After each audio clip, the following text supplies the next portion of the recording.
Isn't it crazy that Donald Trump, he's president now. He was president before. He's been a celebrity since the 80s? I think even potentially long before then. I don't know. But as long as we've been alive. Yeah, definitely. Pretty big name. Definitely. We're still learning things about him. Oh, yeah? 8772 RadioU. I just learned this.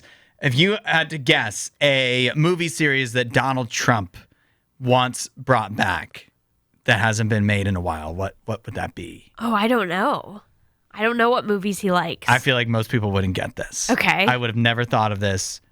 Rush Hour. Oh, he likes Rush Hour. Donald Trump loves Rush Hour, so much so that according to a new report from Semaphore, he has been lobbying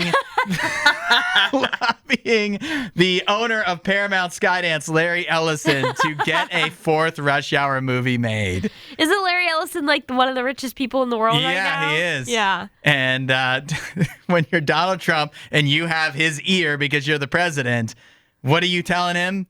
You're telling him, make another Rush Hour movie. That's so funny. I know Larry Ellison very busy right now because there's an opportunity for him to buy up Warner Brothers and Discovery, or Warner Brothers Discovery, I think is what they call it now, because they had merged a while back. And so I guess Trump's like, hey, on the side. Yeah. You may be doing this big deal, but if I approve it and don't make it a monopoly, because I would think the government would have to look into this. Well, that just happened with Paramount Skydance, them merging in the first place. Right, and it happened with Warner Brothers and Discovery. That had to get approved too.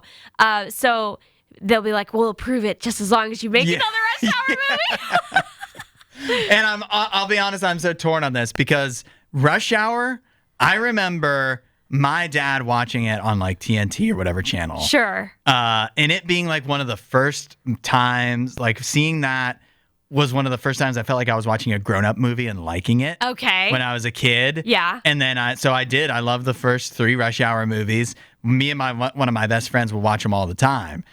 So fond memories. Yeah. Liked the Rush Hour movies. But I'm not so sure that Rush Hour would make as much sense today.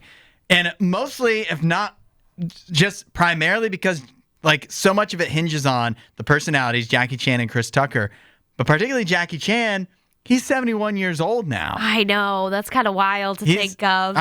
There are some older actors that can still pull off the action stuff, and I'm sure Jackie Chan still can do a lot of great stunts, but I'm not sure it'll be 100% the same. Yeah. Seeing him, there are some times where you see an older actor, and it's not that, in a way, it makes you feel bad because you're just remembering what you saw them in when they were young. Right. And you see how they can't do the same things anymore. Well, because the last Rush Hour 3, if we get a Rush Hour 4, most likely it wouldn't be coming until 2027, 2028. Yeah, they started today. Right. That would be 20 years after the last one, after 3. Because 3 came out in 2007. So that'd be 20 years later. And then you're talking about obviously, you would have to have Jackie Chan and Chris Tucker involved in some way. Sure, yes. It's not going to be a Rush Hour movie without them. Yeah, but if you're thinking okay, so they bring it back to hand it off to somebody else, the 2 new guys. But I just, do you trust anybody to do that? Do you trust? Yeah. I don't trust. I don't like that idea. I think what we need to do is we need to get Chris Tucker and Jackie Chan on for one more movie, and it's just the last hurrah. One goodbye. Yep. It ends with them retiring, not dying. Yeah, retiring. No death. We will not have death. That is not happening. Yeah. It would be, I don't know. I guess Donald Trump, at least him and I share some taste, it sounds like. We both like the Rush Hour movies. I kind of like that this is something he's lobbying for. It is interesting that he is so obsessed with it. That this, I guess is what he thinks about. If I was president, I would do this, right? Of course you would.